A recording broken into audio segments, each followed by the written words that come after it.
is up, everybody? Welcome back to another video of Burgowski Outdoors. So I'm so glad to be bringing you this video, and as y'all saw in the thumbnail, I am doing a summer heat fishing videos, and I really just wanted to start doing more instructionals for some of y'all people who really like them. And obviously I'm still sticking to the crazy challenges, the fun just fishing on the boat, all that, but I'm going to be starting a Burgowski Outdoors instructional series. So I really hope y'all can support me on this. If you do, hit the like button for me, that helps so much, and comment down below about what suggestions of instructionals you'll have. But yeah, say y'all are having a bad day, 105 degrees, well, feels like 105, it's 95 degrees, you're blistering sweat, you're trying your normal fishing stuff, and it's not working. Well, today I'm going to try to help y'all figure out what baits and what techniques I like to use to catch big summertime bass. Let's get it.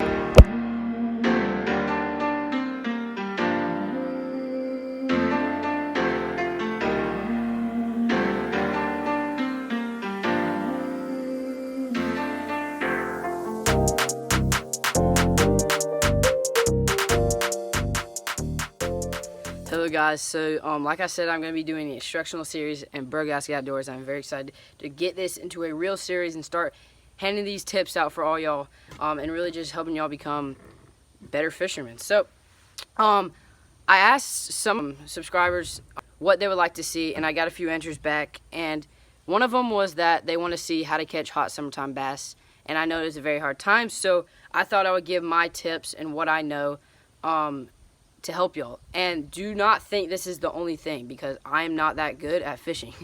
But this is what I know and what I think it works the best, and I've been catching fish during the heat of the summer. So let's get right into first little thing I like to say about summertime fishing. So summertime fishing is a very hard time, and the heat is blistering down, it's stupid hot outside, and this might be sounding dumb to y'all, but you gotta protect yourself from the sun, y'all.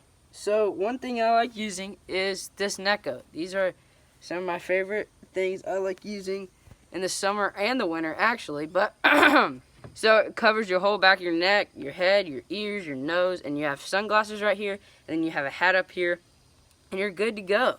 So that is one of the things I like to use. And then this sun hat right here. This is another thing. It covers your whole back of your neck, and then all the way out here. And if you have sunglasses, you're even more good to go. And then just sunscreen up on your arms and legs. But yeah, that's how I like keeping safe from the sun. And then also hydrate. That's a big thing. But so let's get right into some of my tips I have and the baits I like to use in hot summertime fishing. So I know a lot of y'all are throwing Senkos and normal size worms for your ponds. And if that is working, keep to that.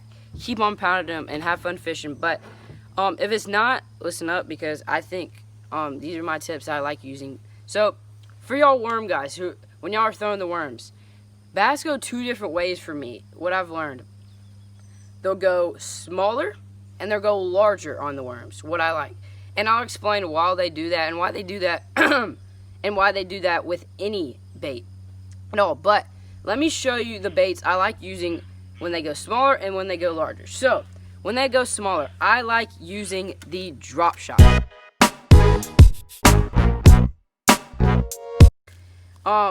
So the drop shot. Some of y'all may know about it, some of y'all may not.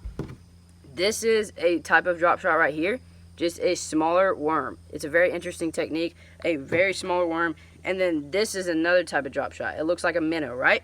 So I'll leave a diagram up on the screen right now, and drop shots are very interesting. So you have your hook at the top of the bait. You have your hook right there, and then you have your weight down here. Obviously the diagram's up there, but for y'all.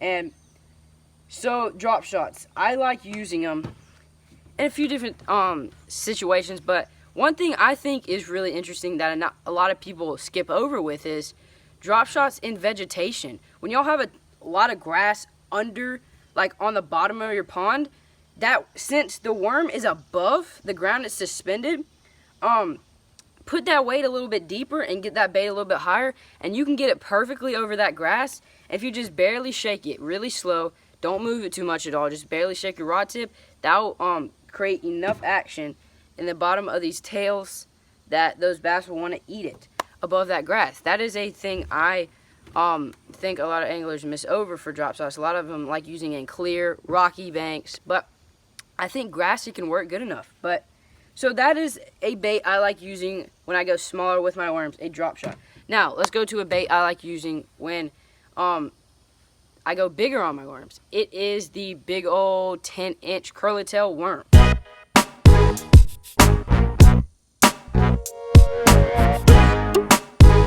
So, the curly tail worm.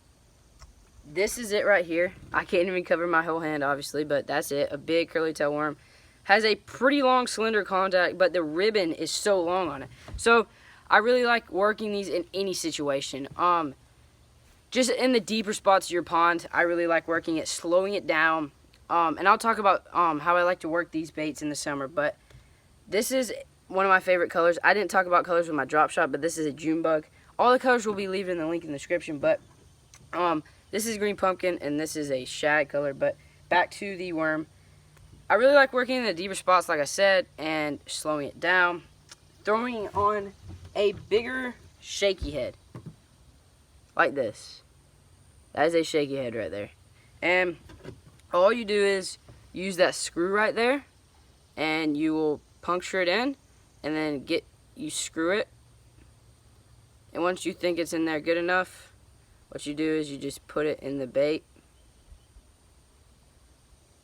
And you have a good old shaky head 10-inch curly tail worm to work slow on the bottom. And with shaky heads, a little tip, shaky heads stand upside down.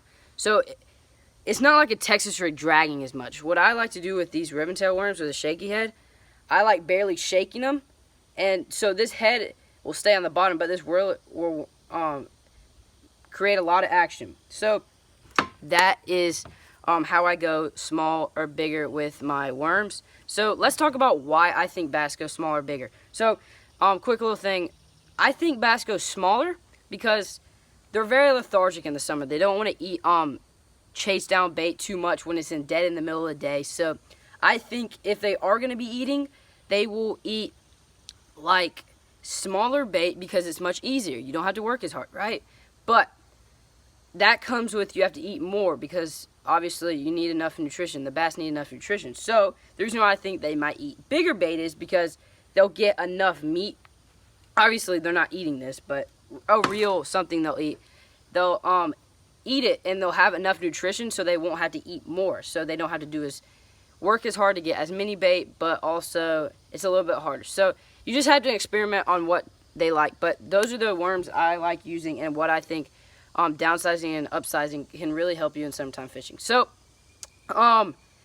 second bait I like using to really slow down, throw in the deeper sides of your ponds or lakes is the jig.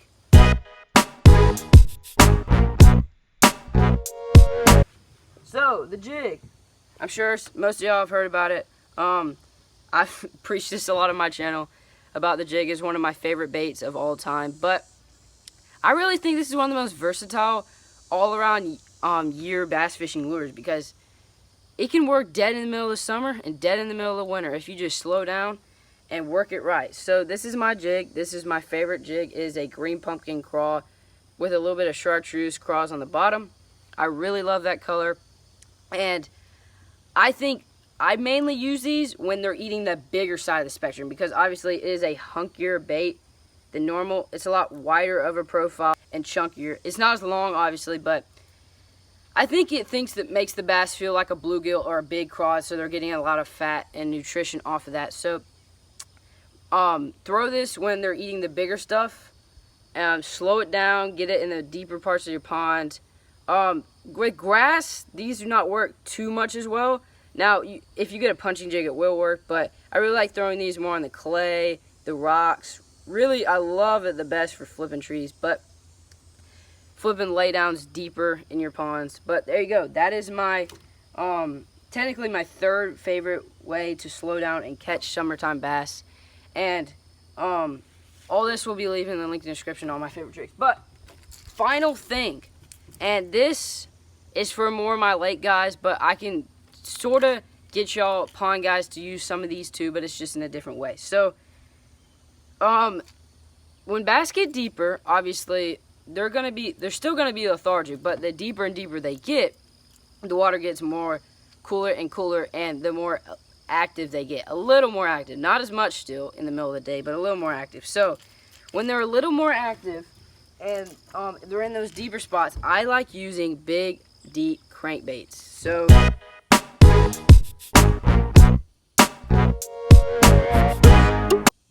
this is my dirty water deep crankbait, and this is my more natural shad deep crankbait for clear water.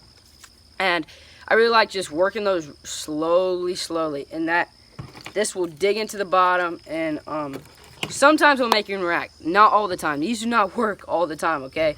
They're not like obviously slowing it down, but when you can find deeper fish in your lakes especially that are a little more active than most of your normal fish, you might be able to get on a big school for these. Now, I was saying earlier this is mainly for lake guys, but I can get this to work for pond guys. So most of y'all ponds are probably gonna be shallow. So there's a bait just like this that you can work slow on the bottom and find those deeper fish. It's not a deep diver, it's a square bill, and I'll put a little screen of a square bill right here, and I'll leave them in the link in the description, and y'all can go buy them at your local Walmart or whatever your favorite tackle store is, and you can work it the same way you work the deep divers for y'all lake guys. So, yeah, those are my 3 baits I really think that I do best with when I cannot catch fish in the summertime heat. And yeah, I really hope y'all enjoy these instructionals that I'm going to be doing on the Burgaski Outdoor channel. Please leave comments below on what suggestions y'all have for me. And yeah, before I end this video, I just want to say, don't worry guys, I have not forgotten about the last to leave kayak fishing video. We're going to make it happen sometime, but y'all just stay with me and subscribe so y'all know when it comes out, hit the notification bell. But yeah, don't worry, it's coming. Peace.